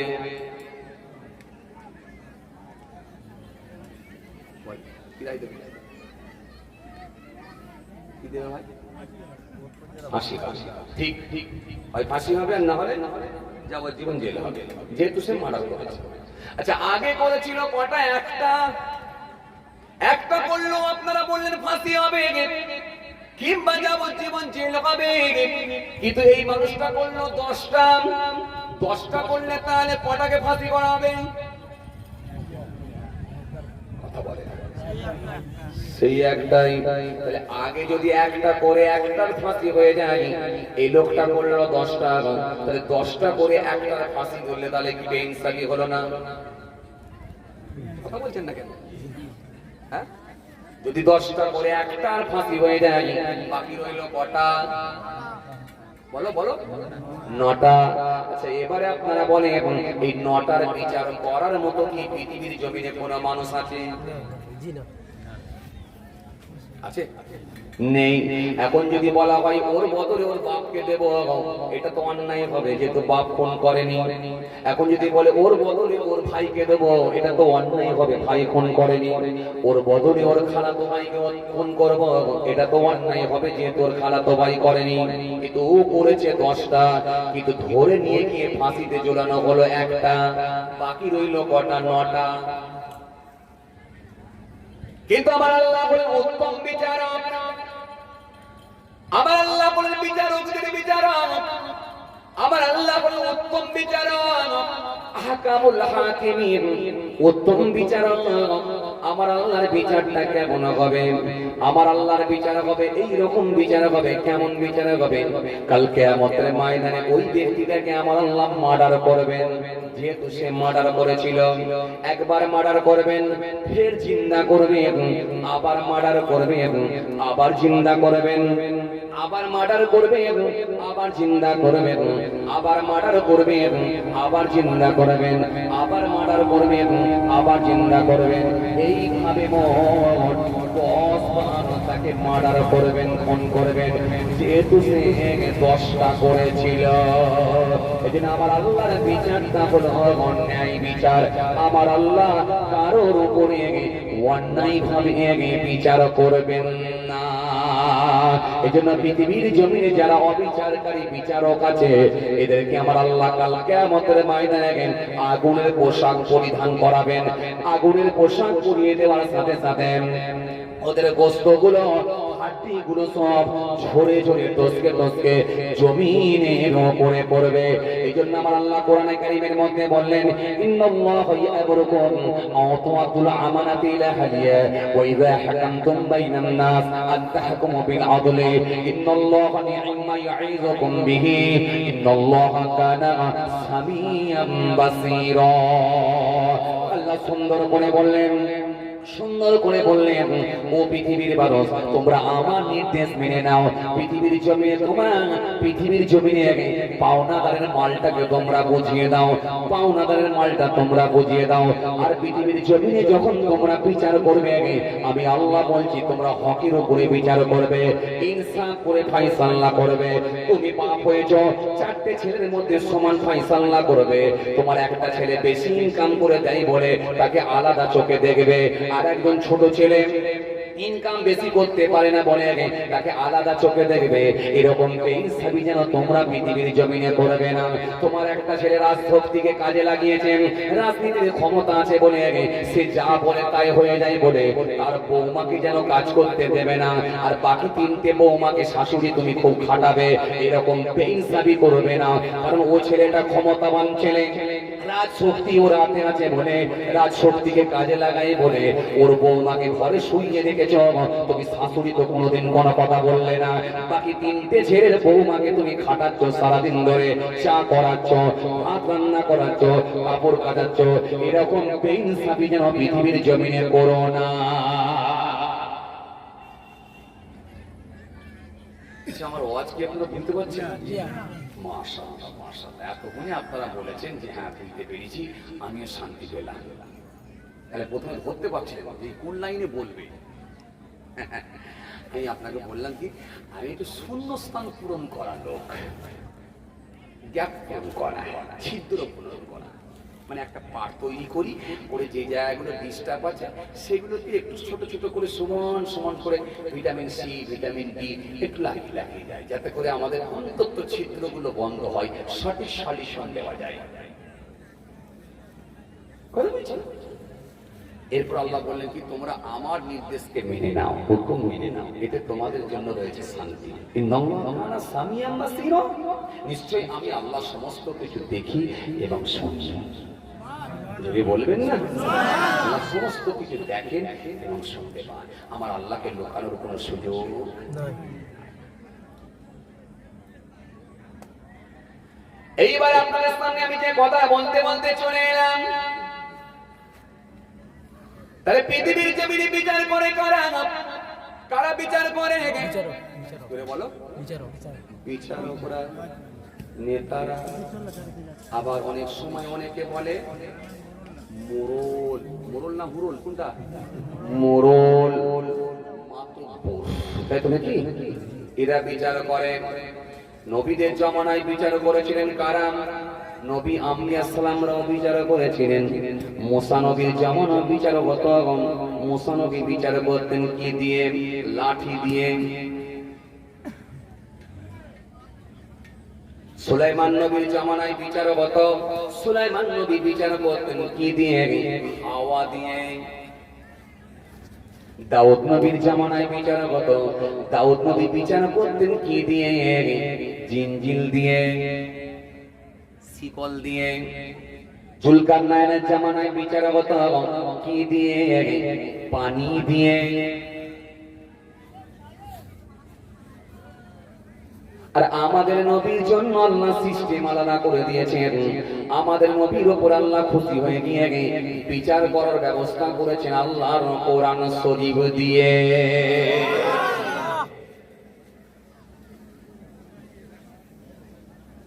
এইবার আসলে লাঠির বিচার কেমন বলি, হাওয়ার বিচার কেমন বলি, পানির বিচার কেমন বলি, শিকলের বিচার কেমন বলেন? কষ্ট হচ্ছে আপনাদের? জোরে বলেন। মাশাআল্লাহ মাশাআল্লাহ, ঘুম ছেড়েছে, কি বলেন হয়েছে? একবার তাকবীর দেন, তারপর তাকবীর দিতে পারেন।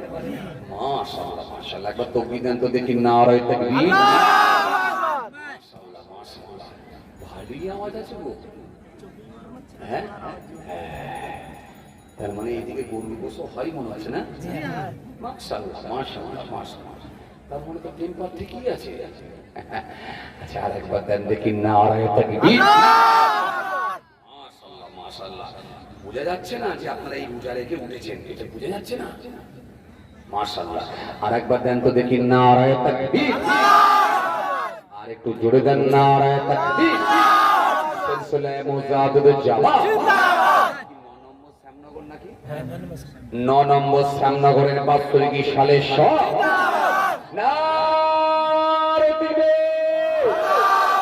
দাদা পীরের হক সিলসিলা, দাদা পীরের হক সিলসিলা।